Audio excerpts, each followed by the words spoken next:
Nathaniel Vane pulled the footman's livery over his shoulders and heard the seams complain, and that small protest of stitching pleased him more than any compliment he had received that season. The coat had been cut for a narrower man. It pinched across the back, bound at the arms, and refused to forgive him the width his fencing master had spent 15 years building.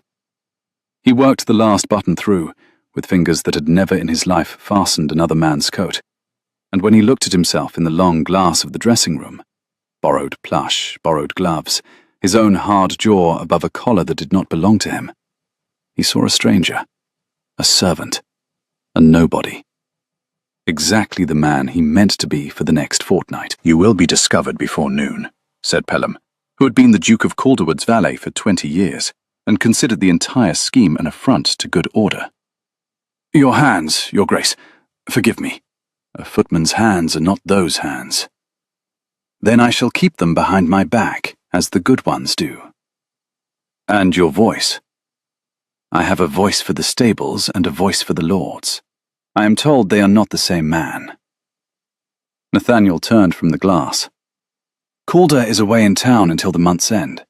The new companion arrives today, hired sight unseen by my mother's solicitor, recommended by a woman I have never met. She will come into this house, take the salary I pay, sit at my mother's elbow, and within a week she will know my mother's habits, her weaknesses, the hour she is least guarded. I will not hand a blind woman over to a stranger on the strength of a letter. I mean to watch the stranger first. A footman is furniture.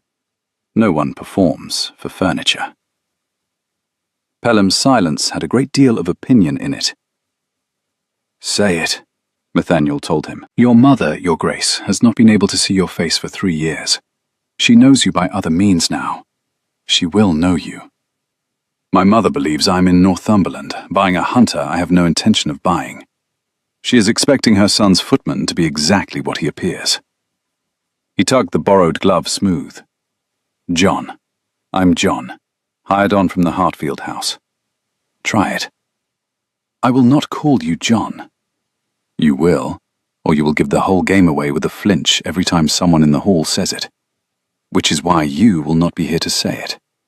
You go back to town within the hour, Pelham, before the new staff learn your face. A duke's own valet hovering over a new footman would undo me by Tuesday. Carry the story to London that I'm in the north. Wait for my letter.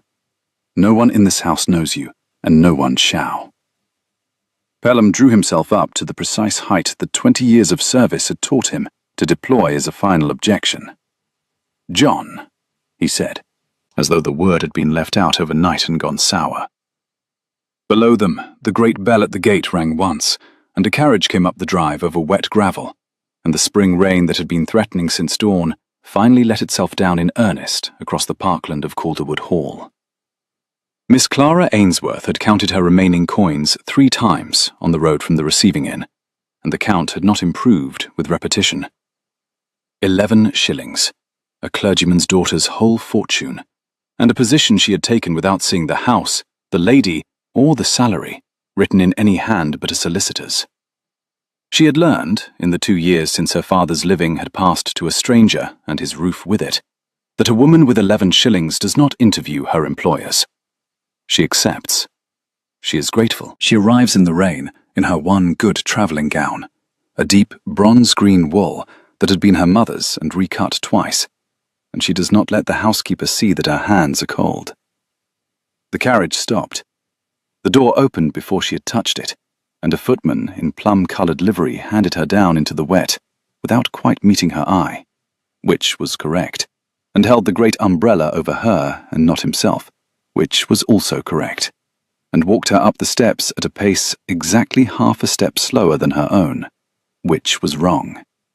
Footman matched a lady's pace.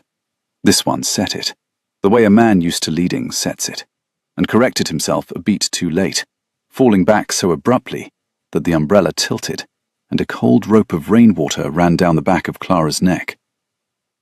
"Oh, I beg your pardon, miss," he said. "You needn't beg it," said Clara, who was wet through and had 11 shillings and no patience left for the day. "You need only hold the umbrella as though you've held one before. There, Lower, on my side. You are tall. The rain comes off the edge in a sheet onto the short people of the world. We exist. The footman lowered the umbrella. There was a silence under it that did not feel like a servant's silence. It felt like a man deciding whether to be amused.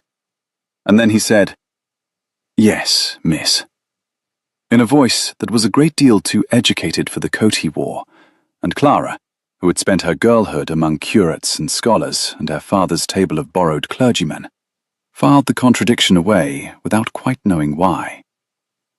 The doors opened. Warmth and beeswax and the smell of lilac came out to meet her.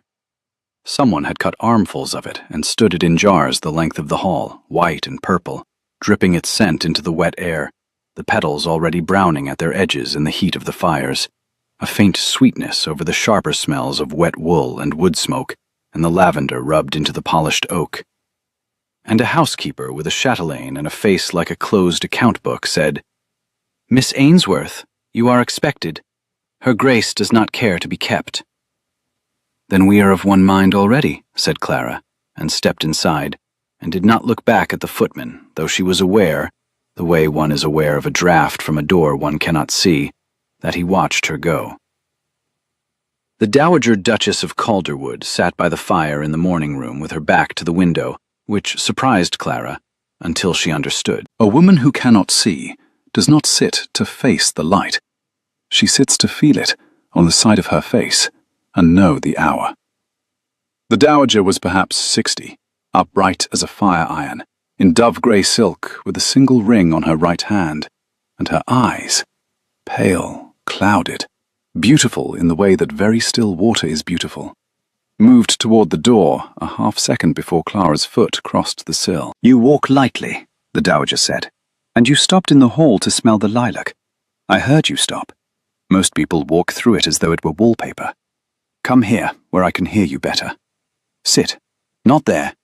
There, where the chair does not squeak, unless you wish to announce every shift of your weight to me for the rest of the afternoon. You are the companion." "I am, Your Grace. Clara Ainsworth."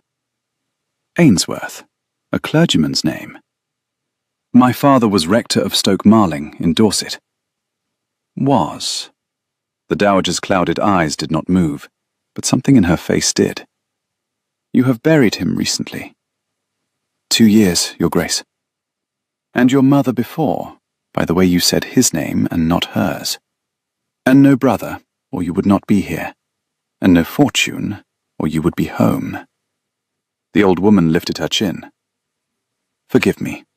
It is my one entertainment now, putting people together out of pieces, the way a child does a dissected map.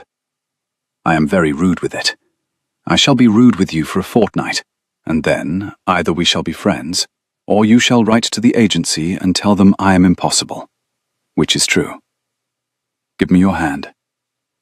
Clara gave it.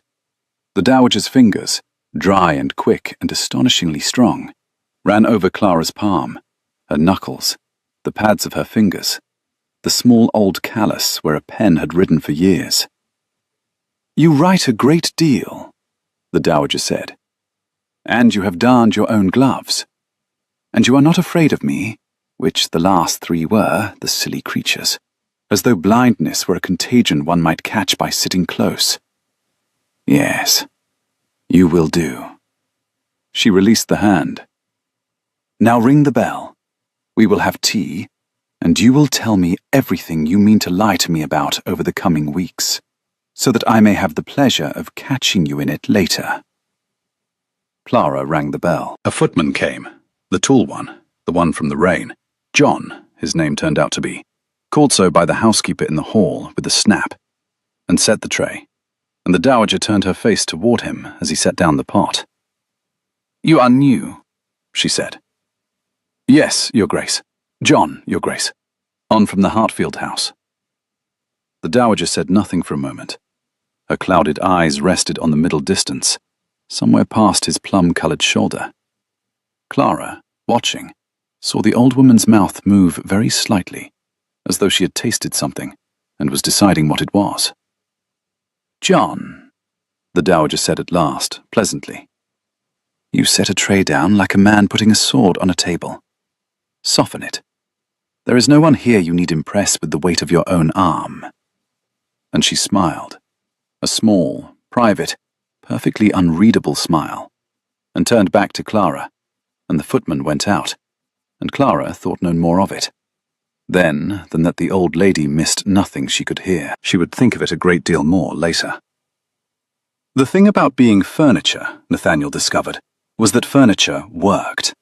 He had not known.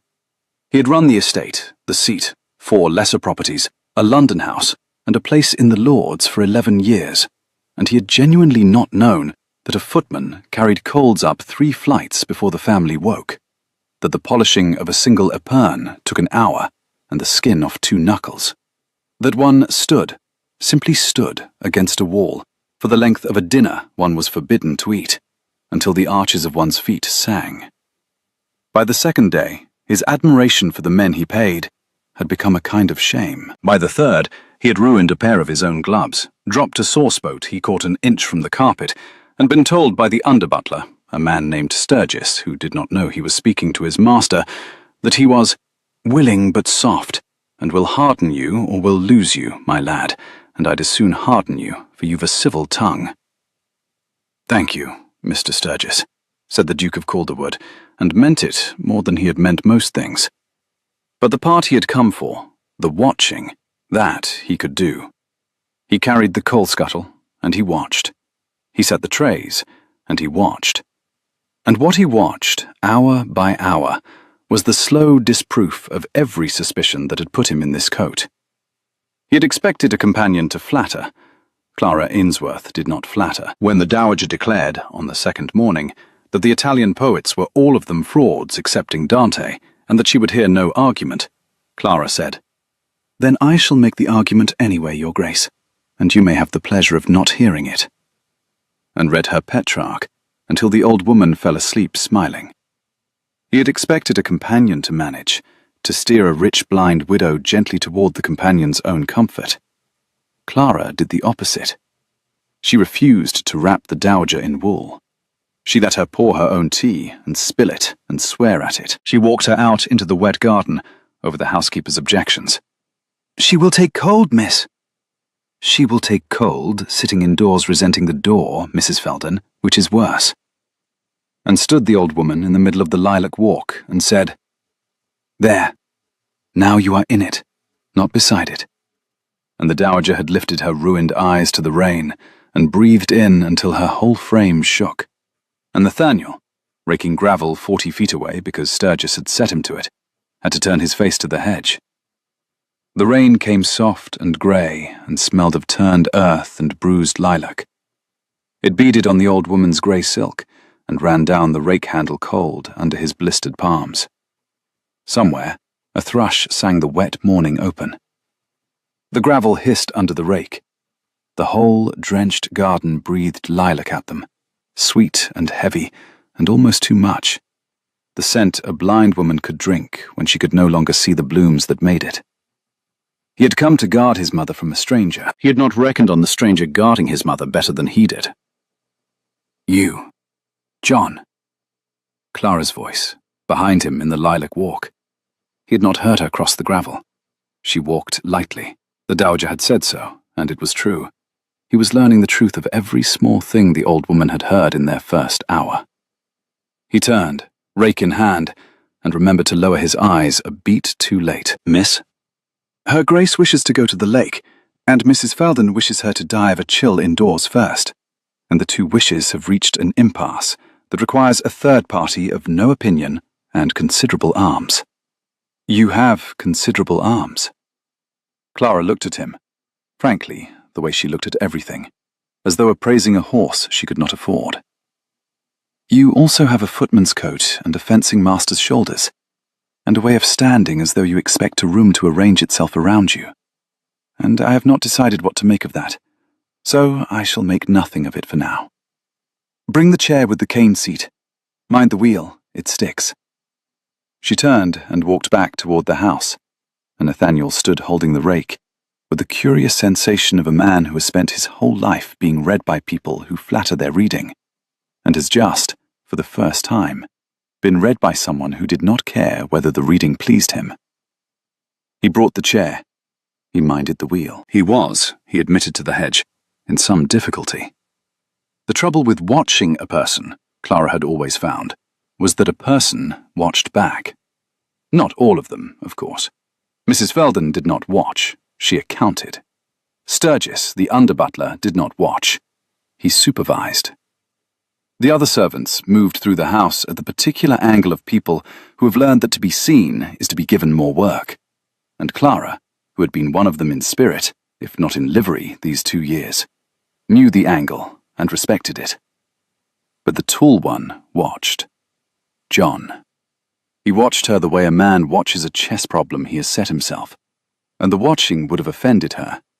She had been the object of a great deal of male attention since misfortune had stripped her of the protection of a name, almost none of it kind, except that there was nothing in it she could name as appetite.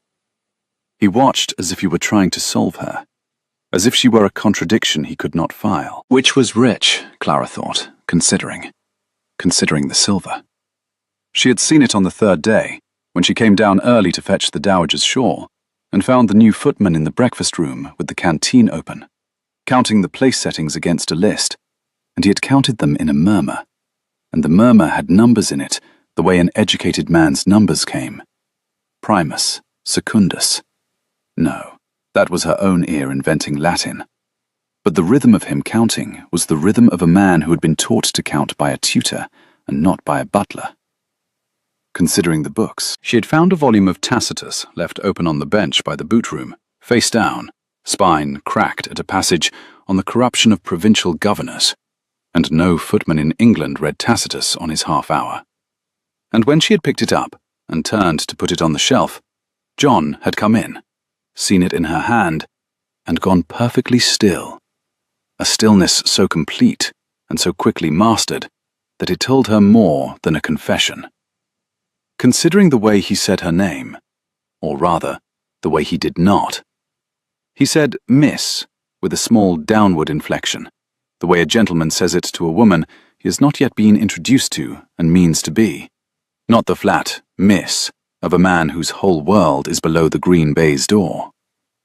She did not know what he was. She knew what he was not, which was a footman from the Hartfield house, because she had, God forgive her, she had so little and she could not afford to be wrong, written a careful, idle, gossiping letter to a school friend married into Hartfield's county, and the friend had written back that the Hartfields had let no man go that spring, and had never, in living memory, employed a John. So, he was someone, wearing nobody's coat, in a house whose master was conveniently absent, watching the master's blind mother and the master's mother's companion. Clara was very frightened, for one entire afternoon. Then she was not, because she did the sum the dowager had taught her, putting a person together out of pieces, and the pieces did not add to a thief, or a seducer, or a spy. They added to a man who carried coal he plainly resented carrying, who had wept. She had seen it, his face turned to the hedge, when an old blind woman lifted her face to the rain, who had brought the cane chair and minded the wheel that stuck without being told twice, and who watched the dowager when he thought no one saw him, with an expression Clara had only ever seen on one kind of face in her life, the face of a son. She did not say it aloud. She was a woman with 11 shillings. 11 still, for she had not been paid, and a position, and no protector. And she had learned that what you know is a coin, and you do not spend it until you must. But she watched him back, after that, with a different question. Not, who are you? But what are you doing here, in that coat, to these people you so plainly love? And the dowager, who heard everything, heard the change in the room when the two of them were in it, and said nothing, and smiled her small unreadable smile into the fire. The first open skirmish came over a teacup. It was a Sèvres cup, soft paste, the blue of a particular sky, with a chip on the rim the size of a barley corn, and the dowager would drink from no other. Mrs. Felden had been trying to retire it for a year. "It is chipped, Your Grace, it is not fit." and the Dowager had been refusing for a year, and on the 5th day of Clara's tenure, the matter came to a head, because a new under-housemaid, not knowing the law of the house, washed the cup and set it on the high shelf in the still room with the chip turned to the wall, and the Dowager, reaching for her tea after breakfast, was given a whole cup, a perfect cup, a stranger's cup, and set it down so hard the saucer cracked. "This is not my cup." "It is a better cup, Your Grace." "It is not my cup. My cup has a chip. I put my lip to the chip. I have put my lip to the chip every morning for 9 years, and I know the morning by it, the way you know it by the window you cannot imagine doing without. Bring me my cup." "Your Grace, the chipped one is below, in the still room, and the girl has—" "Then send someone with arms and a candle to the still room," said the Dowager, in a voice that had silenced a dining table of statesmen in its day. "And have my cup." It was John who went. Clara watched him go, sent by Mrs. Felden, with a jerk of the head, the way one sends the newest and least, and she watched him come back after a quarter of an hour, with the chipped cup washed and warmed, and the chip turned to where the Dowager's right hand would find it, because he had set it down. Clara saw this, saw it and understood it whole. With the chip at 4 o'clock from the handle, which was exactly where a right-handed drinker's lip would seek it, which was a thing you could only know if you had watched this particular woman drink from this particular cup for years. The Dowager's fingers found the chip. Her whole body eased. "Thank you, John," she said, and then, lightly, as though remarking on the weather, "You turned the chip to my hand. How did you know which hand?" A silence. Clara, with her embroidery, did not look up, and looked up with every other sense she had. "I watched you take it yesterday, Your Grace," said John. "Did you?" The Dowager lifted the cup and drank. "What an observant young man you are. The last 3 companions could not have told you which hand I favor, and they had eyes." She set the cup down, by herself, surely, by feel, and yet her hand went to the saucer's edge, as though she knew to the inch where the footman had left it. "You will go far, John. Mind you go far away from this house, in time. It is no place for a clever man to spend himself carrying coal." "I am content with the coal, Your Grace." "No one is content with coal," said the Dowager. "But it is a polite thing to say to an old woman, and you are polite, which is rarer than clever and worth more. Clara, read to me. The thing about Venice. He may stay and listen, if Mrs. Felden can spare him, which she cannot, but she will, because I have asked." And Mrs. Felden, who could refuse the Dowager nothing, and resented every refusal she could not make, jerked her head at John, and John took up a place by the door, and Clara read about Venice. And over the top of the page, she watched a footman listen to Petrarch, with his eyes closed, and his ruined gloves folded behind his back. And she thought, "There, that is the face. That is the son's face." And she said nothing, and turned the page, and her voice did not change, though something in her chest had begun, very quietly, and against all her interest and judgment, to— "You read well," John said to her, afterward, in the corridor, the 2 of them alone in the long gallery, where the departed Vanes hung in their frames and pretended not to listen. He had carried out the tea-things, and she had carried out the shawl, and they had met in the dim, between the morning-room and the still-room stair. "I read accurately," said Clara. "Well, is a matter of opinion. Her Grace prefers accuracy, and so do I. So we suit." She studied him in the grey gallery light. Behind his head, on the wall, hung a portrait of a dark-haired man in garter robes, perhaps 30, with a hard, handsome jaw, and a way of standing as though he expected the room to arrange itself around him. And Clara looked at the painted man, and looked at the footman, and the footman saw her look, and for one held breath, neither of them said the thing that was suddenly, hugely, in the air between them. "That is the present, Duke," said John evenly. is Grace of Calderwood, painted at his majority. He is in the north. Is he? Said Clara. He has your shoulders.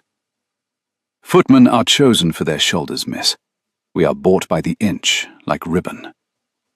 And your jaw? A great many men have a jaw. And, said Clara, very softly, because she was frightened again, and being frightened made her reckless. He has, I should think, a mother who has gone blind in the years since that picture was painted, and a footman newly come to wait on her, who reads Tacitus on his half-hour, and weeps in the lilac walk, and knows which hand she drinks with. I have 11 shillings, John. I will tell you exactly what I am worth, because it is so little that I cannot afford to be wrong, and I cannot afford to be turned off, and I cannot afford to be the sort of woman who knows a dangerous thing and pretends she does not. So I am going to ask you once, in this gallery, where the only listeners are painted and discreet. Who are you, and what are you doing to that good old woman in her own house? The footman looked at her for a long moment. And then the Duke of Calderwood, against every plan he had made and every reason he had for keeping his counsel, told her the truth, or began to, the first edge of it, because Clara Ainsworth had 11 shillings, and looked at him as though that made her more honest than every titled creature he had ever bargained with, and he found, to his own astonishment, that he could not lie to her in this gallery, under the painted eye of the man he was. Not here, he said. Not now. Sturgis will come along this corridor in 2 minutes. He always does at the half-hour. Tonight, after her Grace is abed. The library, the small one, the cold one, where no one goes. I will tell you who I am, Miss Ainsworth, and you will despise me, and you will be right to. And then I will ask you to keep my counsel for 1 week longer, for my mother's sake and not for mine. Will you come? Clara should have said no. A woman with 11 shillings did not meet strange men in cold libraries after the house was abed. She knew the rules. She had survived 2 years by them. I will come, she said. Mind the wheel of the chair before then. It still sticks. The small library was cold, as he had promised, and dark but for the single branch of candles he had lit, and the fire he had, clumsily, getting it wrong twice, swearing under his breath in a way no footman swore, coaxed into a sullen glow. Clara came at 11 by the back stair, in her bronze-green wool with a shawl over it, and she stood just inside the door with her hand on the latch, the way a sensible woman stands, with her retreat behind her.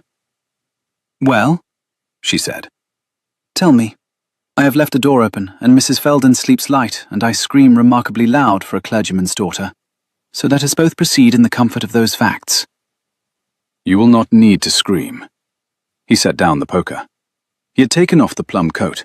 He stood in his shirt and the footman's waistcoat, and without the coat, he was unmistakably the man on the gallery wall, and he saw her see it, and he did not look away. "My name is Nathaniel Vane. I am the 8th Duke of Calderwood. The man in the north buying a hunter is a fiction. The man you have watched carry coal for 5 days is me." Clara did not move. She had known. She had assembled him out of pieces and known, and yet to hear it said plainly in a cold room was another thing, and she felt the floor of her small, ordered survival tilt under her. "Why?" she said. "Because my mother is blind, and rich, and alone but for the servants I pay, and the relatives who count the days. And a companion was coming to live at her elbow, hired on a letter, recommended by a woman I had never met. A companion learns a person's habits, her hours, her fears, the cup she favors and the hand she favors it with." He said it steadily, and Clara heard, under the steadiness, the shape of an old fear worn smooth by handling. 3 years ago, a man my mother trusted, her own man of business, in the chair by her fire as you sit now, moved £4,000 of her settlement into a venture that did not exist, because a blind woman signs where her hand is guided, and trusts the voice that guides it. I caught it. Barely. I have not, since, been able to make myself hand her over to a stranger on the strength of a letter and a recommendation. So I came to watch the stranger, as furniture. No one performs for furniture. Miss Ainsworth, I wanted to see you when you did not know you were seen. And what did you see? Said Clara. Her voice was very even. It cost her a great deal to keep it even. I saw a woman who lets a blind duchess spill her own tea rather than rob her of the dignity of pouring it. I saw a woman stand my mother in the rain because the rain was better than the resentment. I saw a woman who turned the Tacitus over to put it back on the shelf and did not, afterward, use what she had guessed to her advantage, though she had every advantage to gain and 11 shillings to gain it with. He stopped. You wrote to Hartfield. I saw the letter go. I knew the moment it went out that you would learn there is no John, and I have spent 2 days waiting for you to use it, to come to me, or to my mother, or to Mrs. Veldon, with the dangerous thing in your hand, and ask a price for keeping it quiet. It is what I expected. It is what I came here braced to find. And instead, I asked you in a gallery. And instead, you asked me in a gallery whether I meant my own mother harm. Nathaniel Vane, 8th Duke of Calderwood, looked at the companion with 11 shillings, and his hard jaw was not steady now. Do you know how long it has been since anyone in my life asked me a question to which the true answer cost me something, and waited for it, and did not first calculate what my answer was worth to them? You shame me, Miss Ainsworth. You have shamed me for 5 days, and you did not know you were doing it, which is the only kind of shame worth a damn. The fire cracked. Somewhere above them the old house settled on its bones. This is a great deal, said Clara at last. To lay on a woman with 11 shillings at 11 o'clock at night. And, because she was frightened, and the fright had nowhere to go, and the man before her had just turned out to be both the most powerful person she had ever stood alone with, and the most undone. She laughed. It came out of her before she could stop it, helpless and astonished, and after a horrified instant, she saw the corner of his mouth go. And then the Duke of Calderwood was laughing too, in his shirt-sleeves in a cold library, the pair of them, at nothing, at everything, at the sheer impossible architecture of the situation, until Clara had to put her hand over her mouth for fear of waking the house. Forgive me, she gasped. It is only, you carried the coal so badly. I watched you carry it. You held the scuttle as though it had insulted you. It had, repeatedly. He wiped his eyes with the back of a ruined glove. Sturgis says I am willing but soft, and he will harden me or lose me. Sturgis is right. Sturgis is entirely right, and does not know he is correcting his master, and I have never in my life been corrected so usefully or so often as I have been this week by men who do not know who I am. He sobered slowly, the laughter draining to something quieter and more dangerous. 1 week, Miss Ainsworth. That is what I came to ask. My cousin, Sir Hugh, is coming on the 17th. He is my heir, while I am unmarried, and he takes a close interest in my mother's health and my own continued bachelorhood, in roughly that order of affection. He has wanted my mother declared unfit for a year, so that her estate falls under a trustee of his choosing, which would be himself. If he learns the Duke is in his own house dressed as a footman, he will have all the proof of family madness he requires, and he will use it against her as much as against me. Give me until he comes and goes. Keep John alive a week longer. After that, I will put on my own coat, and you may despise me at your leisure, and from a position of perfect safety, with a quarter's wages in your hand and a character in your pocket, whatever you decide. Clara was quiet for a long moment. The candle flames bent. The cold of the room had got into her shawl. I do not despise you, she said. That is the inconvenient truth, Your Grace, and I would much rather despise you, because a woman in my position cannot afford the alternative. I will keep your John alive a week, not for your sake, for hers. She is the best company I've had since my father's table emptied, and I will not have a grasping cousin put her in a trustee's keeping, while I stand by with a secret in my pocket I might have spent to stop it. But understand me." She lifted her chin, and in the candlelight she was, the Duke thought, the most beautiful thing he had ever been afraid of. "When the week is out and you put on your coat, I go back to being a woman with 11 shillings, and you go back to being a man with 40,000 a year, and the gallery and the cold library and the carrying of coal will be a thing that happened to 2 other people. I will not be your romance, your grace. I have watched what becomes of companions who let themselves be a great man's spring diversion. I have 11 shillings, and my own good name, and the name is the more valuable by a distance. So, we are allies for a week. We are nothing for a week. Are we agreed?" "We are agreed," said the Duke, who had never in his life agreed to anything he intended less to honor. The week that followed was, the Duke of Calderwood would think for the rest of his life, the happiest of it, and the most secret, and the most absurd. They conspired. That was the shape of it. The 2 of them, the Duke Footman and the companion, drawn into a single, quiet alliance against the absurdity of his disguise and the approaching shadow of his cousin. And an alliance is a near and a perilous thing, for it requires 100 small private exchanges a day, 100 looks across a room that mean, "Keep your countenance," and "Not yet," and "Now." And there is no faster way to fall than to share a secret with someone you ought not to share a hedge with. She covered for him. When he set a tray down like a swordsman, she would say, before Mrs. Veldon could mark it, "John, take the heavy end of the screen to the window. You are the only one of us with arms," and give him a thing to carry that justified the shoulders. When his hands, too soft, Sturgis had said it, and it was true, gave him away in the polishing, she taught him, in stolen minutes in the still room, the actual trick of it. Leather and rouge and the figure of 8, her own competent ink-stained fingers over his. And neither of them spoke while she did it, and both of them were entirely too aware of the silence. The still room smelled of beeswax and vinegar and the cold stone of the floor. Rain ticked at the one high window. The rouge stained their fingertips a soft rust that would not wash off till morning. His knuckles were warm under hers.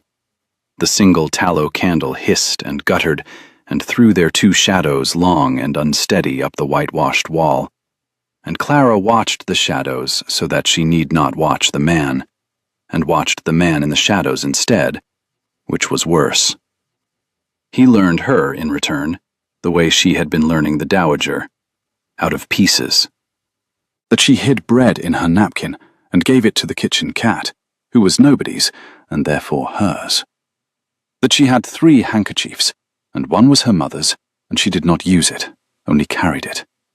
That she could not abide a door left ajar, and would cross a room to close it, a small tyranny she was unaware of, and that he began, helplessly, ridiculously, closing doors before she reached them, so that he might watch her notice the room set right, and not know who had set it. And they made the dowager laugh. That was the 3rd strand of it, and the strongest. For the old woman, who heard everything, plainly heard the 2 of them, heard the alliance, heard the banter that ran under the service like a stream under ice, and instead of suspecting it, she fed it. She sent John on errands that required Clara's help. She demanded to be read to, and demanded the footman be allowed to stay and listen, and demanded, one afternoon, that John be taught to play backgammon, since Clara cheats, and I require a second victim. And so the 3 of them sat, an evening, a blind duchess and a companion and a duke in a footman's waistcoat, throwing dice by the fire, and the dowager won every game by listening to the dice fall and counting, and accused them both of cheating, and was happier, Clara thought, than a woman robbed of her sight and half her settlement and most of her friends had any right to be. The fire popped and sank to a red glow. The dice clicked warm out of the leather cup and rattled across the board. The room smelled of wood smoke and the bowl of forced hyacinths on the side table, and the faint tallow of the snuffed candles by the door. Outside the long windows, the spring dark pressed close and wet against the glass. And inside, the three of them sat in a small gold circle of firelight. And none of them, for that one evening, was lonely. "You are good for her," the Duke said one evening on the back stair, the two of them passing in the narrow dark, his arms full of the supper tray, and hers full of the dowager's shawl, and the stair so narrow that they had to turn sideways, and even so his shoulder brushed hers, and neither of them, this time, stepped back. "You are good for her," said Clara. "You, "The sun. She has come alive this week, and it is not me, John, whatever you tell yourself. It is the sound of you in the house. She turns toward you when you come into a room. She does not know she does it." Clara looked up at him in the dark of the stair, very close, too close. "She does not know it is you, and yet she knows it is you. I cannot make the sum come right, and it troubles me. Move your arm, Your Grace. Your tray is dripping gravy on my one good gown, and I cannot afford another." He moved his arm. He did not move otherwise. The stair held them both in its narrow dark for one more breath than was wise. "When the week is out," he said, low, "and I put on my coat." "When the week is out," said Clara. "We are nothing. We agreed. Mind the gravy." She went up. He went down. Both of them, in the dark, smiled at the wall, and neither would have admitted it under torture. What neither of them knew, what Clara would not learn for 2 more days, and the Duke not until it was nearly too late, was that the Dowager Duchess of Calderwood had known her son for a footman from the moment he set down the first tray. She had known him in the first hour. She had known him the way she knew the morning by the chip in her cup, by means the sighted had grown too lazy to use. She knew his tread. She had heard it learn to walk. A mother's ear does not unlearn a son's weight on a floor. She knew his breath when he was holding his temper. She knew the particular way he cleared his throat before he lied, and he had cleared it before, "John, Your Grace, on from the Hartfield house," and her heart had turned over in her breast, and she had said nothing, because she understood her son, and she understood at once and exactly why he had come. He had come because he loved her, and did not trust the world with her. He had come in a servant's coat to stand between his blind mother and a stranger, the great, stubborn, loving fool, and she would no more have given him away than she would have torn out her own clouded eyes. But she had watched. She who could not see watched harder than any of them, and what she had set herself to learn in that first week was the companion. Not whether the girl was a thief. Her son was watching for that, and her son, whatever his sins, had a good eye, even now. What the Dowager set herself to learn was whether the girl was the one. Whether the woman the agency had sent by accident into this house at the exact hour her son had hidden himself in it was a woman worth her son. She put Clara together out of pieces, as she put everyone, and the pieces added to bread saved for a stray cat, and a mother's handkerchief carried and not used, and a refusal to flatter, and 11 shillings spent on no advantage when a fortune in blackmail sat in the girl's 2 hands, and a laugh in the gallery. She had heard it, 2 floors up, the night they met in the cold library. She heard everything. A laugh shared with a man she believed to be a footman, which meant the girl had laughed at the man and not the title, for she had not known the title then. And the Dowager Duchess, sitting blind by her fire while her son carried coal and the girl read her Petrarch, made up her mind a full week before either of the young fools below her made up theirs. She approved of the girl first. She only had to find the way to tell them so. Sir Hugh Vane arrived on the 15th, in the rain, 2 days early, in a curricle he could not afford, pulled by horses he had not paid for, with his man of business, Mr. Grimsby, riding behind, and he came up the drive of Calderwood Hall with the particular satisfaction of a man arriving early precisely to catch a house unprepared. He very nearly caught it. For it was John who was sent out into the rain to hand him down, Sturgis being engaged, and the new man being nearest the door, And so the Duke of Calderwood, in plum-coloured livery and a footman's gloves, found himself holding the umbrella over the head of the cousin who wanted his mother declared mad and his own self childless and gone. And so Hugh, stepping down, looked at the footman holding the umbrella with the idle contempt of a man looking at a tool, and did not know him. Did not know him. 11 years of Christmases, of shooting parties, of family dinners where Hugh had measured the Duke's health with his eyes and counted the years to his inheritance. And Hugh stepped down out of the curricle, looked his cousin full in the face, and saw a footman, because the coat told him footman, and Sir Hugh Vane had never in his life looked past a coat at the man inside it. "You," he said, "take the bags. Mind a small case, it has papers. Where's the under-butler? Tell him Sir Hugh is come, and tell my aunt— No, do not tell my aunt. I shall surprise my dear aunt." And he smiled, and went up the steps, and did not give the footman with the umbrella a second glance. And the Duke of Calderwood stood in the rain, holding his cousin's small case of papers, and thought, with a cold clarity that the week of coal had taught him, "He means her harm, and he means it now, and I am wearing the one coat in England that lets me watch him do it." He carried the small case in. He did not, quite, give it to Grimsby. He set it down in the hall by the lilac jars, where the wet plum of his sleeve hid it, and he marked the room it went to, and he found Clara on the gallery stair, and said 3 words as he passed. "Hugh, 2 days. Now." And Clara's face went white, and then went still, and she went up to the dowager, and the Duke went down to the servants' hall to be a footman a few hours longer, and the trap of the next 48 hours closed quietly around them all. Sir Hugh was a careful man, in the way that weak men are careful, which is to say he prepared his ground. Over dinner that night, the dowager at the head of her own table, Sir Hugh at her right, Clara at her left, and footman at the wall, one of them the master of the house standing motionless with a napkin over his arm, Hugh laid his first stones. "You are looking tired, aunt," he said, with great tenderness, carving. "Forgive me, one worries. A house this size, and you not able to— that is, and only servants and a hired companion to mind you. One worries that things might be got past you, that advantage might be taken." "Advantage is taken of me hourly, Hugh," said the dowager pleasantly. "Clara takes the last of the seed cake and tells me there was none. Mrs. Felden waters the small beer and tells me it is the brewer. I am robbed blind, as it were, on every side, and I find I prefer it to being managed. Is that pheasant? It smells underdone. John— yes, you, the tall one. Is the pheasant underdone?" A silence. Clara did not breathe. "It is a little underdone at the bone, your grace," said the footman by the wall, "though the breast is well enough."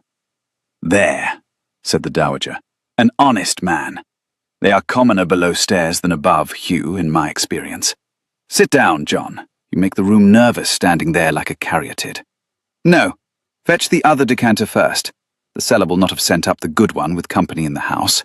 They save it, the wretches, thinking I cannot tell. I can tell. Bring up the 89. You will find it behind the door on the 3rd bin, which you will know, John, because you are observant, and I am told observant young men go far." And she turned her clouded eyes, smiling, toward the wall where her son stood with the napkin over his arm, and Sir Hugh, carving, missed it entirely. But Clara did not, and the Duke did not, and a small cold thread of understanding went through the Duke, that he could not, at the table, stop to follow. She knew.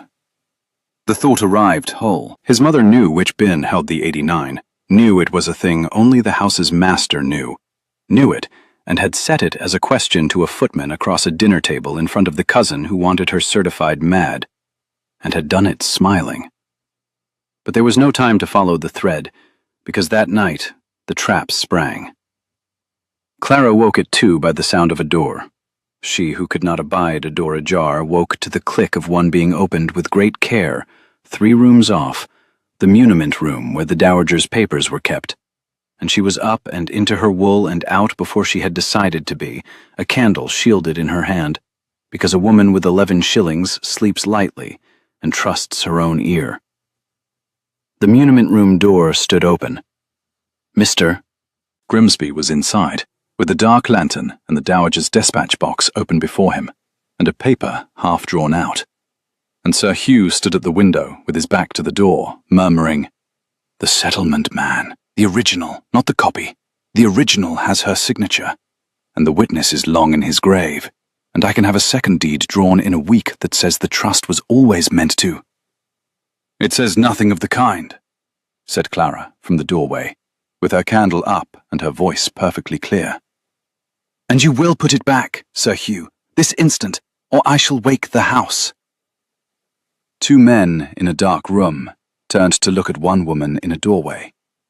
It was, Clara would think afterward, the most frightened she had ever been, and the most certain. Sir Hugh recovered first. He was good at recovering. It was the only thing weakness had taught him to be good at. "The companion," he said, smiling. "Of course. Up in the night, in your shift, in a room of locked papers. How fortunate I am here to witness it. The agency sends a clergyman's pauper daughter to a blind woman's elbow, and is the house surprised when the papers walk? You have made my case for me, my girl, more neatly than I could have hoped. Grimsby, wake my aunt, wake the under-butler.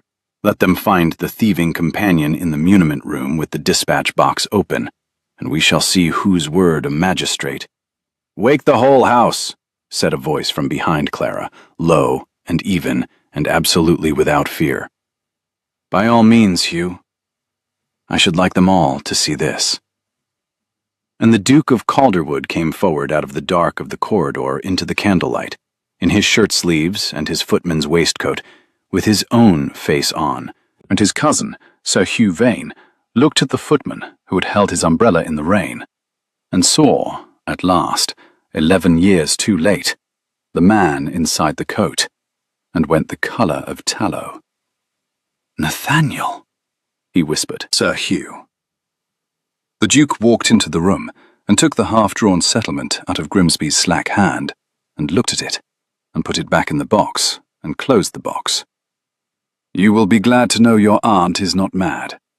The footman you have ordered about for an evening, the one who told you honestly that your pheasant was underdone, is her son, in his own house, who came home in a borrowed coat to find out whether the new companion meant his mother harm." He set his hand flat on the closed box. "I have my answer. She does not. You do. You have always done, Hugh, and I have always known it, and I have let it lie because you are my own kin, and a man does not like to think his own kin would rob his mother in the dark. I shall not have the luxury of not thinking it any longer. You, in that coat, you have been spying on your own family." "I have been carrying coal," said the Duke, "and learning what my servants endure for the wage I set, and watching a woman with 11 shillings to her name decline to blackmail me when she held the means, while you, with an income and a name and a curricle you have not paid for, crept into a blind woman's papers at 2 in the morning. Do not speak to me of family, Hugh. You will leave at first light. Grimsby will leave with you, and the original settlement, with my mother's true signature, goes tonight into the hands of her own solicitor, with a letter from me, so that should anything ever befall the trust, the chain of custody will hang from your neck, and not from hers." He looked at his cousin without heat. "I am being merciful. I am being merciful because there is a blind old woman asleep upstairs who would weep to see a vein taken up by the law, and I will spare her that. Be grateful for her, Hugh. She is the only thing standing between you and the ruin you have earned. Now get out of her papers." So Hugh got out of her papers. It should have ended there. In a better ordered world, it would have ended there. The villain routed, the papers safe, the Duke unmasked in the right way at the right hour, the companion vindicated with a candle in her hand. But the human heart does not order itself for the convenience of justice. And the cruelty Sir Hugh Vane could not work upon the estate. He worked, in the last, upon the two people in the room who had bested him. Because a cornered weak man, denied the large wound, will always reach for the small one. He was at the door, with Grimsby gathering the lantern, when he turned. He looked at Clara, at her white face and her steady candle, and her one good gown thrown over her shift. And he looked at his cousin the Duke, standing close beside her, with his hand still on the box. And Sir Hugh Vane smiled, because he had found, in the wreck of his scheme, one stone left to throw. "Tell me, Nathaniel," he said. "Does she know, your little pauper, does she know the whole of it? That you did not come to watch a stranger, you came to test her? That every kindness this week was a wager you set yourself? You told me so at Christmas, do you not recall, in your cups? I will hire no companion I have not first watched, believe herself unwatched. You laid a trap of livery and lilac and a blind mother's loneliness, and you sat in it, and you watched this poor creature pour out her honesty to a footman she pitied, never dreaming the footman was the master grading her like a horse at Tattersall's." He turned his smile on Clara, and it was almost gentle, which was the worst of it. "He has been your judge all week, my dear, not your friend. Every spilled cup you let his mother keep, he was scoring. Every honesty you spent, he was appraising it. You were never a person to him. You were an examination. And you passed, I make no doubt. You have the look of a girl who passes. But do not mistake a high mark for a heart. He will pin a quarter's wages to your character and send you down the same road you came up, and dine out for a season on the tale of the honest companion he tested in a footman's coat. Good night, aunt's pauper. You played your part beautifully." And Sir Hugh Vane went out into the dark with his lantern and his ruin, and left the small wound to do its work behind him. It did its work. Clara stood very still in the muniment room, with the candle burning down toward her fingers, and she did not look at the Duke. And the Duke said, "Clara, Clara, that is not—" And she heard the "not," and did not wait for the rest, because the rest did not matter. The shape of the thing was already in her, settling, fitting, locking into place with the terrible click of a key that has found its lock. He had come to test her. It was true. She knew it was true because she had heard it from his own mouth, in the cold library on the first night. No one performs for furniture. I wanted to see you when you did not know you were seen. She had thought it a thing he had done before he knew her. She understood now that it was the whole of it, the frame around the week, the reason for every hour. She had been, from the carriage in the rain to the dice by the fire, a stranger he was grading. The umbrella held wrong, the cup turned to the right hand, the Petrarch, the backgammon, the gravy on the stair.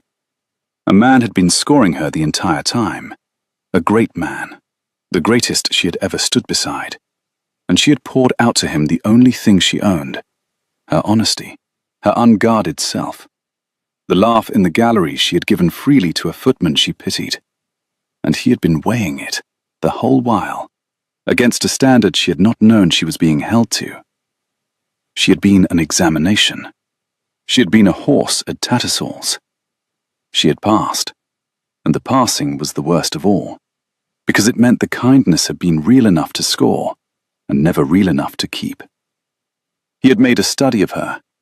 He had worn a servant's coat to watch her trip, and she had obliged him by not tripping, and he had marked the not tripping in his ledger, and called it, perhaps, to himself, admiration. But you do not test a person you regard as your equal. You test a thing you are deciding whether to acquire. He had never seen her, only the examination. He had never wanted Clara Ainsworth. He had wanted to know whether the agency's pauper would steal. And she had not stolen. And now the examination was over, and she could go. She had told him she would not be his romance. She had told him, in the cold library, in the dark on the stair, "When the week is out, we are nothing." She had said it to protect herself, and she saw now, with a calm that was worse than weeping, that she had needed no protection. because there had never been anything to protect herself from. There had been no romance to refuse. There had only ever been a duke conducting an interview, and a fool of a companion who had begun, against all her judgment and all her interest and the whole weight of her 11 shillings, to imagine that the warmth in a borrowed library had been meant for her, and not for the file. "Put out your candle, Your Grace," she said. "It will burn your fingers. I have learned this week to mind such things for the people I wait upon." Her voice did not shake. She was proud, dimly, distantly, that it did not shake. "I am glad I passed. You may give Mrs. Felden my quarter's wages and a character. I will go down the road I came up, as Sir Hugh says, and I will not dine out on the tail, because I have no one to dine with, which you knew, having read me like the rest. Good night. I hope your mother keeps her settlement and her cup. They are the two best things in this house, and you very nearly let a cousin take the one, and a stranger keep the other. And the stranger, you will be relieved to learn, was honest after all. You may write it in your ledger. Honest. Full marks. Good night." And she walked out of the muniment room with her candle, and her one good gown, past the man she would not look at, and went up the back stair to her cold room, and sat on the edge of the narrow bed in the dark, and did not weep, because weeping was a thing you did when you had lost something, and she had decided, with the whole stubborn force of a woman who has survived 2 years on 11 shillings, that she had lost nothing, because she had never, at any hour, owned a single thing worth losing. She told herself so, until the window greyed.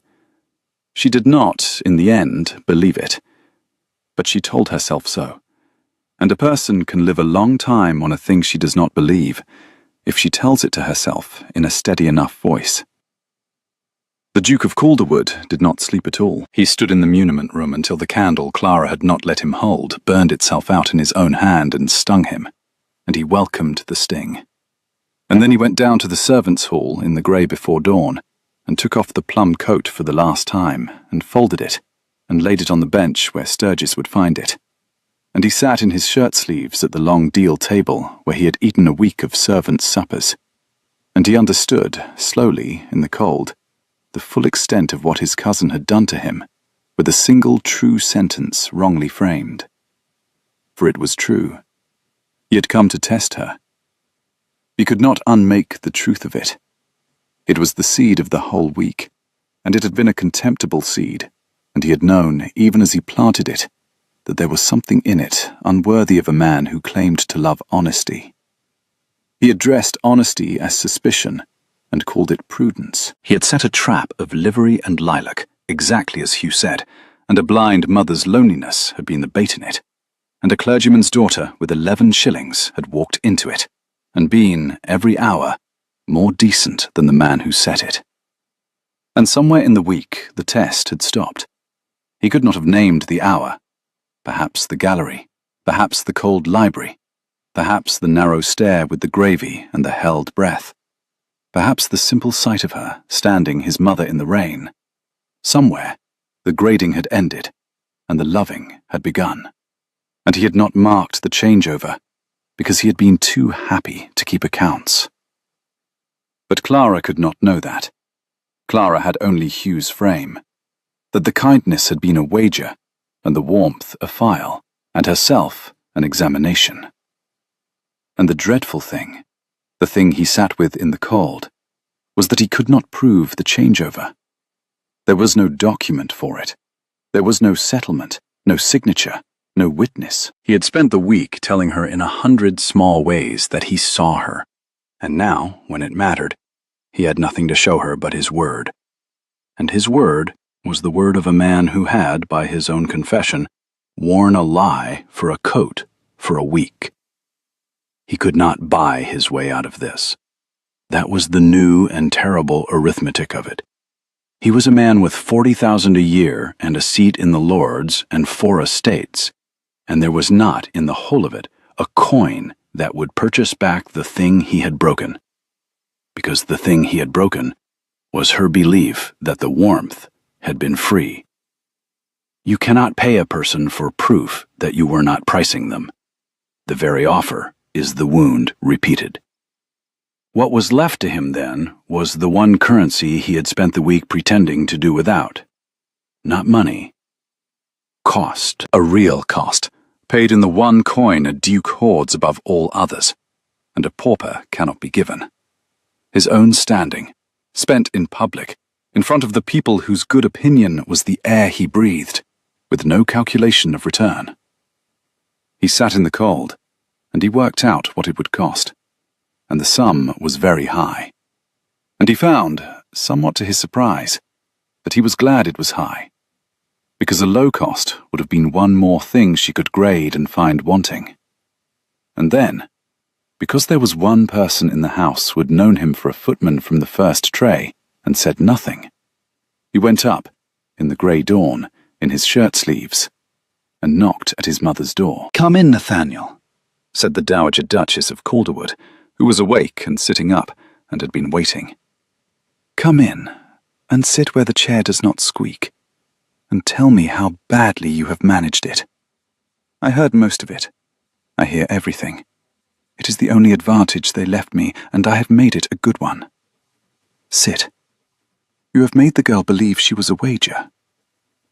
"You knew me," he said, sitting. "From the first. The bin, the pheasant. You knew." "I knew you, my dear, before you had your gloves on. I heard you cross the hall like a man who has never carried a tray in his life, which you have not.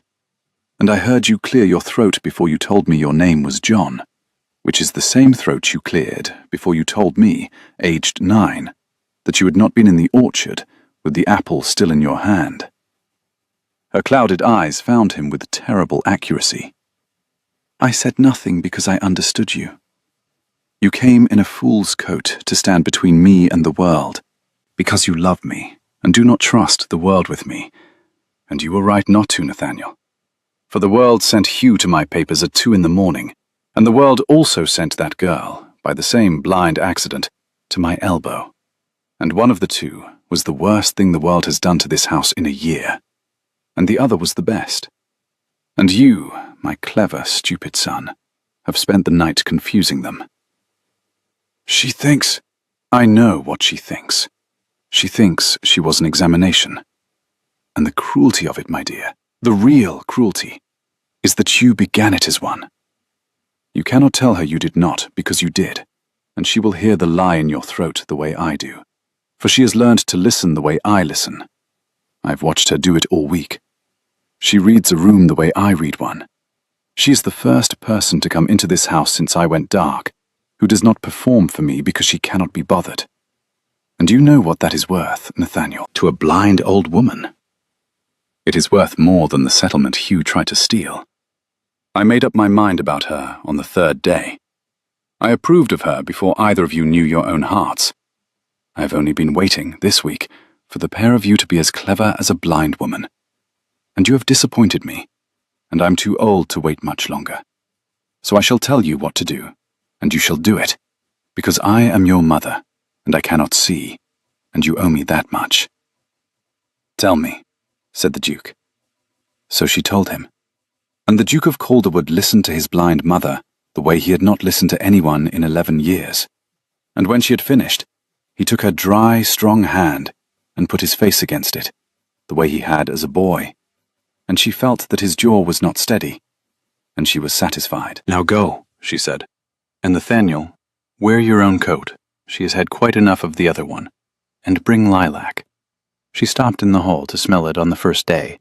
A woman who stops for lilac in the rain is a woman who has decided to go on living in spite of her circumstances, and that, my dear, is the only quality in a wife that has ever, in the end, mattered. Now go. I shall have my tea, send up the chipped cup, and send send the Duke. It is time I met him." Clara was packed by 8. It did not take long.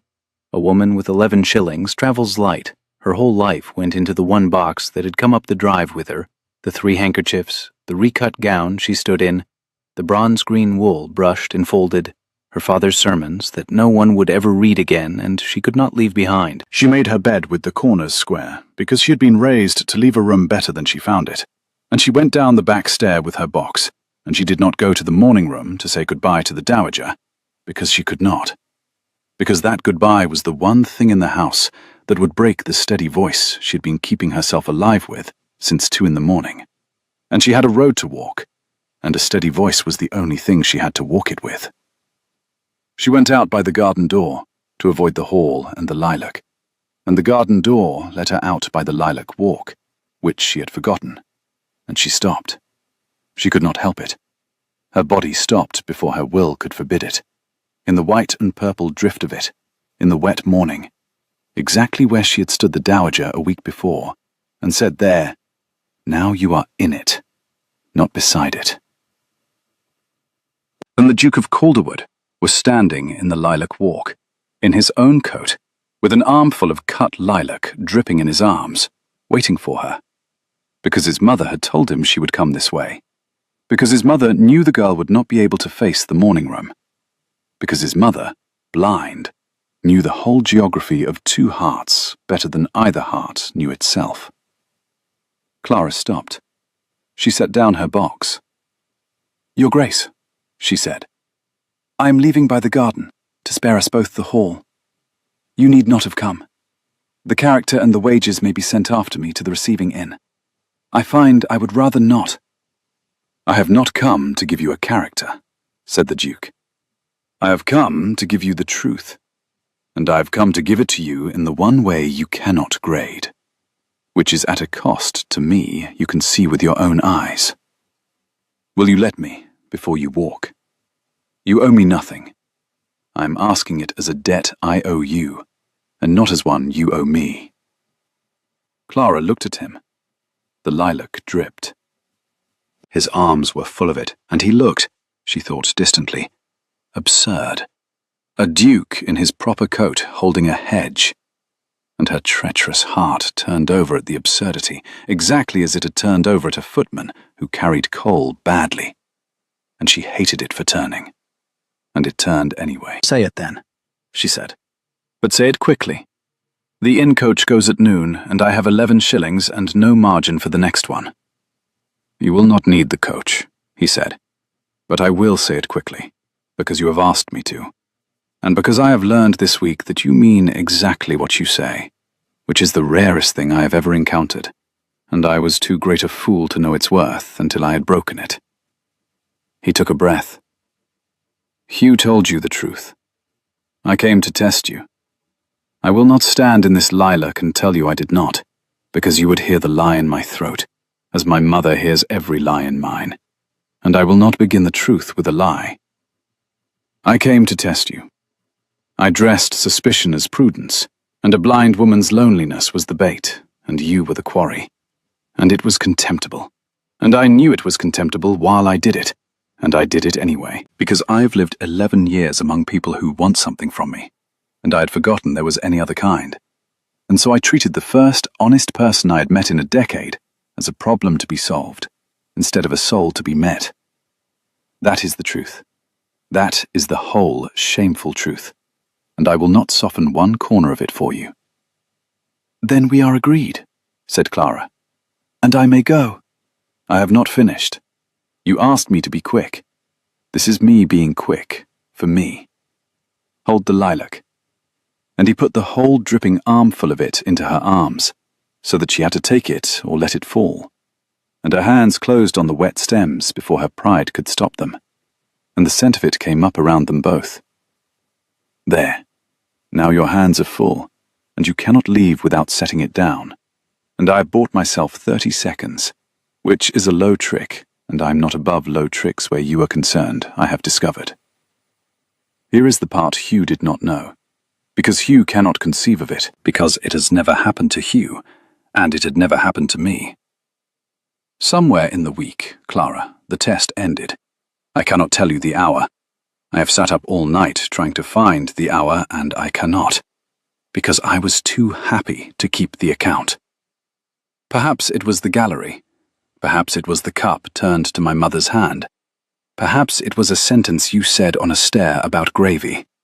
Somewhere the grading stopped, and I began, simply, to wait for the sound of you in a room. To close doors before you reached them, so I might watch you find the room set right. To carry coal an hour longer than Sturgis required, because the coal was in the same house as you, and my own bed was not. I stopped testing you, Clara, and I did not notice I had stopped, the way a man does not notice the moment a fever breaks, and only knows after that he is well. He shifted the lilac in his arms. So I will say the rest of it plainly, here, with my hands as full of it as yours. Marry me, not the companion I came to grade, you who graded me back and found me soft, and were right. Be my wife. You cannot prove it, said Clara, and her voice was not steady now, and she hated that too. That is the trouble with what you are saying, Your Grace. You are a clever man, and it is a clever thing to say, and there is not one word of it I can hold to the light. A wager looks exactly like a courtship from the inside, when the man is clever enough. You ask me to take your word, and your word is the word of a man who wore a lie for a coat for a week. And I have 11 shillings, and I cannot afford to be wrong about this. I cannot. It would cost me the only thing I have, which is the knowledge that I have never once made myself a fool for a man's convenience. You ask too much on too little surety. Take back your lilac. I am sorry. I'm going to the noon coach. I cannot prove it with words, the Duke agreed. You are entirely right. Words are the coin I have spent all week debasing, and I have no credit left in them with you, and I deserve to have none. So I shall not prove it with words. I shall prove it the only way a thing like this can be proved, which is with a cost, paid in front of witnesses, with no return possible to me. Come. Come where? To the hall, where the household is gathered, because I have gathered them. Sturgis and Mrs. Felden, and the under-housemaids, and the boy who blacks the boots, and the grooms in from the stable. Every soul who has called me John this week, and ordered me about, and corrected me, and never known they were correcting their master. They are all in the hall, Clara, waiting, because I have asked my mother to have them brought. And you are going to stand in the lilac for one more moment, while I tell you what I am about to do, so that you understand it is for the witnesses and not for you. Because a thing done for you, you would grade, and rightly. But a thing done in front of 40 servants, at a cost I can never recover, that you cannot call a wager. Because no man wagers his own standing in his own hall for a girl he is merely grading. And the Duke of Calderwood took Clara Ainsworth, with her arms full of lilac, into the great hall of Calderwood Hall, where the whole household stood gathered and murmuring among the lilac jars. And Sir Hugh Vane stood by the door with Grimsby, not yet departed, halted on his way out by a duke's command, to witness the one thing he had not foreseen. The Duke let go of Clara's arm in the centre of the hall, and stepped up onto the first stair where all could see him, and raised his voice. His lord's voice, Clara thought, the one she had guessed at in a footman's throat a week ago. And he said, I have something to say to my household, and I will say it once, and you may carry it where you like, for I will not have it whispered as though it were a shame to be hidden. For 7 days I have lived among you as a footman. You called me John. You set me to carry coal and polish silver, and stand at the wall through dinners I was not given to eat. And you did it, because you believed me your equal in service. And I let you believe it, and I deceived every honest one of you. And I am sorry for it. Mr. Sturgis, he found the under-butler in the crowd. You told me I was willing but soft, and you would harden me or lose me. You were correcting your master, and you did not know it. And it was the truest and most useful word I have had from any man in 11 years. And I thank you, and I am ashamed to have earned it under a false name. A sound went through the hall, a kind of indrawn breath, 40 people understanding at once. I deceived you for a reason I believed was good, the Duke went on, which was to guard my mother. But in the guarding, I did a thing that was not good. I took the most honest person to enter this house in a decade, Miss Ainsworth, whom you know, who waits upon my mother. and I made of her, without her knowing it, an examination. I watched her believe herself unwatched. I graded her honesty as a man grades a horse. My cousin Sir Hugh, who stands there by the door, told her so last night, and meant it as a cruelty. And it was a cruelty. And it was also true. And I will not stand in my own hall and pretend a true thing is false to spare myself. He turned, on the stair, and looked down at Clara, standing alone in the centre of the hall with her arms full of dripping lilac, and her face white, and her eyes, at last, not steady at all. Miss Ainsworth holds that I cannot prove the test became something else. She is right that I cannot prove it with words. So I will prove it with a cost, here, in front of every soul whose good opinion is the only fortune a man in my position truly owns. Here is the cost. He drew a breath, and Clara saw that his hard jaw was not steady, that the great Duke of Calderwood, in his own hall, in his own coat, was as undone as the man who had wept at a hedge. I, Nathaniel Vane, Duke of Calderwood, stand in front of my household and tell them that I behaved this week with less honour than my own footman, less honour than the under-butler who corrected me, less honour by a long road than a companion with 11 shillings who held the means to ruin me and would not spend it. I tell them that I have asked that companion to be my wife, and that she has refused me, and that she was right to refuse me, because I had given her a wager and called it a courtship. And I tell them that I am asking her again, now, before all of you, knowing she may refuse me again before all of you, and that I will bear that refusal in this hall, in front of every face I command, because a man does not risk public refusal for a thing he is grading. He risks it only for a thing he loves. I am spending my pride, Clara, in the one market where it cannot be bought back. It is all I have that you cannot weigh and find counterfeit. It is yours, spent, gone, whatever you answer. Marry me or do not, but you cannot, after this, call it a wager. For no man wagers this. The hall was utterly silent, and into the silence, from the top of the stair, came another voice, dry and strong and clear, the voice that had silenced a dining table of statesmen in its day. For the Dowager Duchess of Calderwood had come out of her room and stood at the head of her own stair, upright as a fire iron, in dove-grey silk, one hand on the rail, and her clouded eyes turned with terrible accuracy toward the girl in the centre of the hall. Clara, said the Dowager, child, before you answer my fool of a son, you will hear from the one person in this house who has nothing to gain by your answer. For I am old and blind, and shall be gone before the lilac comes round many more times. And so my word is the only one in this hall you may trust to be free of a wager.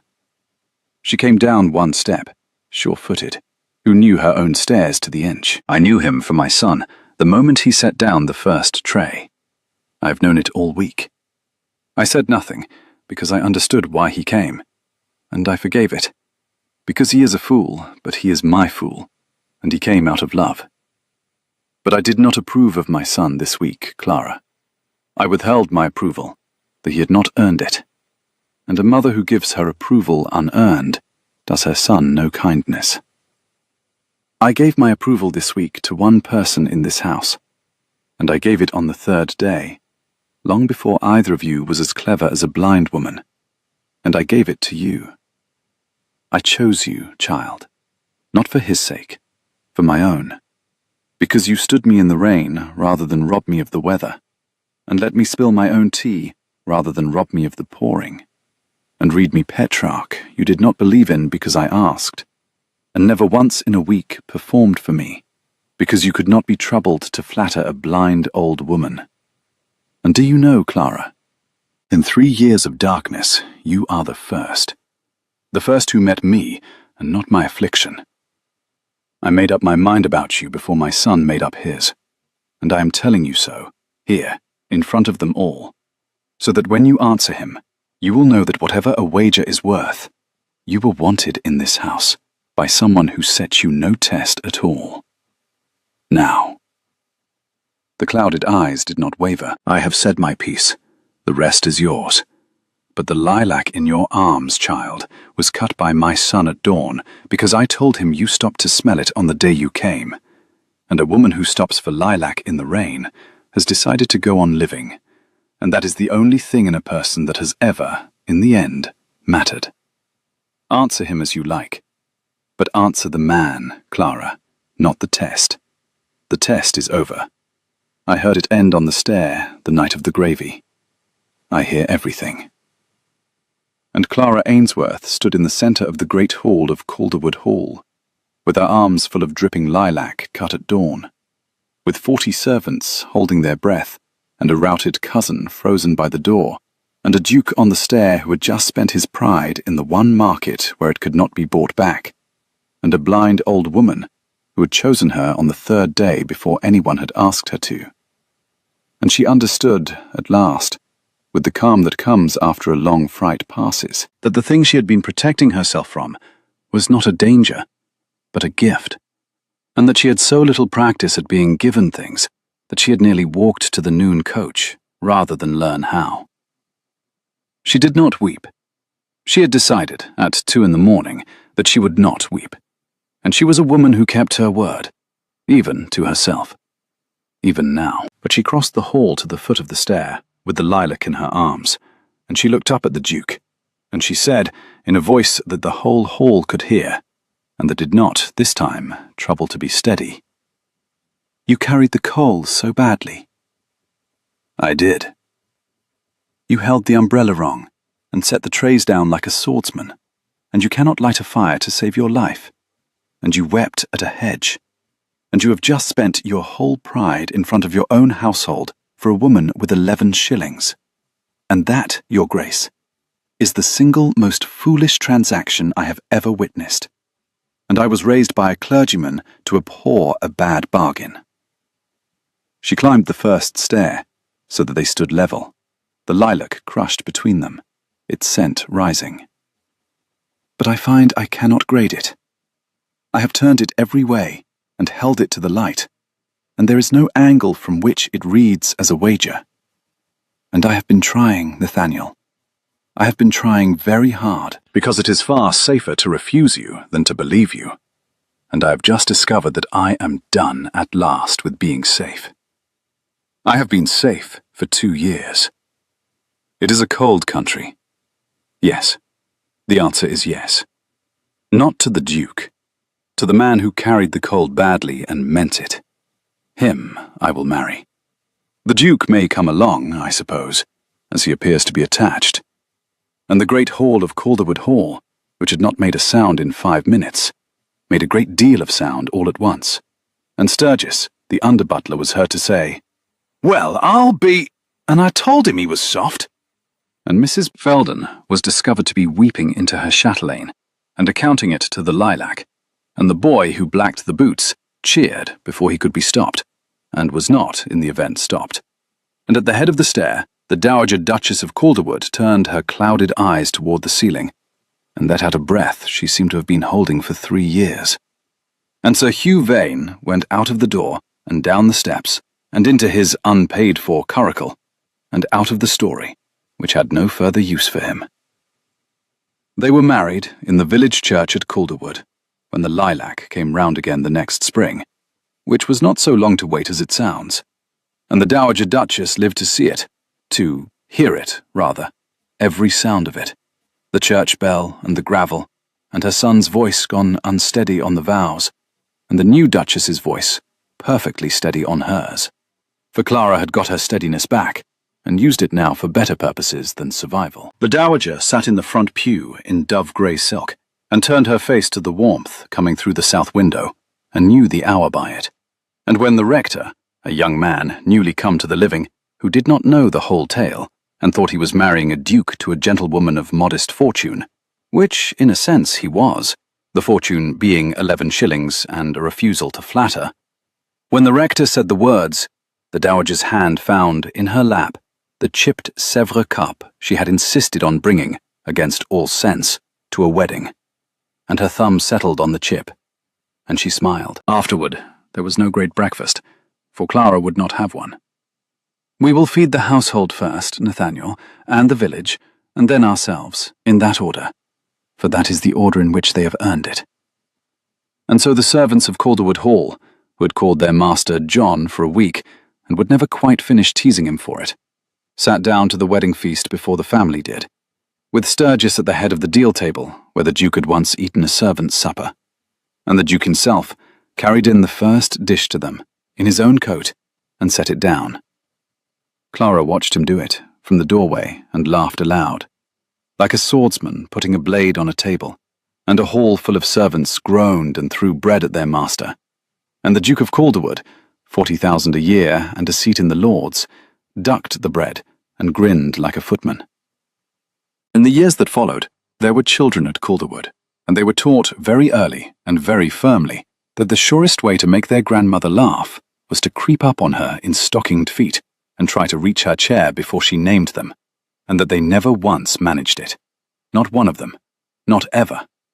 For the Dowager Duchess knew each of them by their tread before they cleared the door, the way she had known their father by his weight on a floor when he came home in a borrowed coat to guard her, the way she had known, on the third day, before anyone asked her to, exactly which of the two strangers the world had sent to her elbow that spring was the worst thing to enter the house in a year, and which was the best.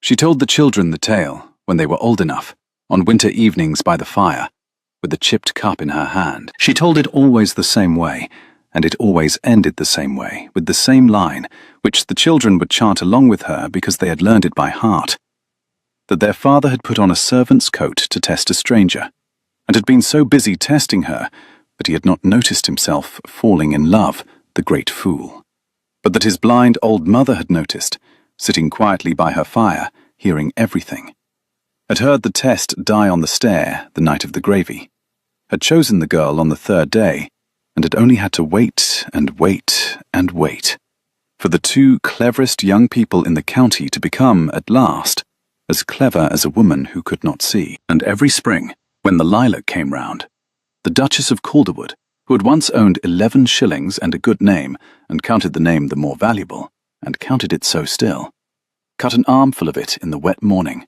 and carried it into the hall, and stood it in the jars the length of the room, white and purple, dripping its scent into the air, and stopped, every year, in the middle of the lilac walk, to put her face into the rain, and breathe until her whole frame shook. And somewhere in the house, her husband, hearing nothing, would none the less come to a window to watch her do it, and not know who had taught him to come, though his mother could have told him, his mother who heard everything. But he had learned it the way she had learned the morning by the chip in her cup, by minding the small things, at last, for the people he loved.